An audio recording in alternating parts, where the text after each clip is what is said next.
Hi, and thanks for logging on to the Daily DVAR. And here's a brand new halacha for you, and it's for Monday, the 25th day of October. Here we go. Well, this halacha might be a little bit embarrassing, but hey, I got to tell you, laws like this are listed in our Shulchan Aruch, in the Jewish Code of Law, and it has to be discussed. Well, I'll get right to it. If you're saying Shemona Esrei, you are supposed to view yourself, of course, as if you're standing in front of the King of all kings, and we've been through that before. You have a body, and your body has functions. You probably see where I'm going now. And some of the functions of your body are embarrassing. God knows He made you, and He knows that you're human. But the bottom line is that when certain things happen, I'm going to describe them in just a minute, you have to imagine that you're in front of the King of all kings and what should be done. Let's get right to it. Here goes. This is in the Shulchan Aruch. If a person passes gas while he's saying the Shemona Esrei, he is supposed to try to avoid that, if possible.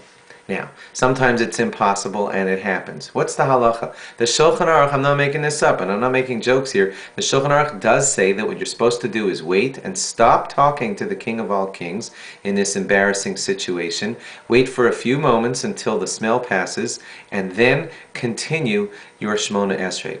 I hope that didn't embarrass anyone, but this really is a code of Jewish law. We are human, and God knows that you're human, but still He expects that with our humanity, we still try to do our best. So we would try not to let that happen, but if it does, it wouldn't be appropriate to continue to speak in a setting that is disgusting, and therefore what the appropriate thing that the Shulchan Aruch says to do is to try to wait until after the smell dissipates and then to continue with your Shemona Esrei. The Shulchan Aruch goes on to say that many embarrassing things like burping, yawning, things like that, we're supposed to try to avoid all of that while speaking in front of the King of all kings, because you would try very, very hard to bite back your yawns if you were standing in front of a scary king.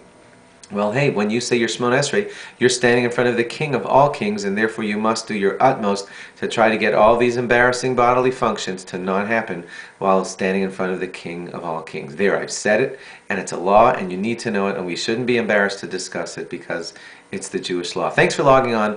Log on again tomorrow for more, not necessarily on this topic. Bye-bye.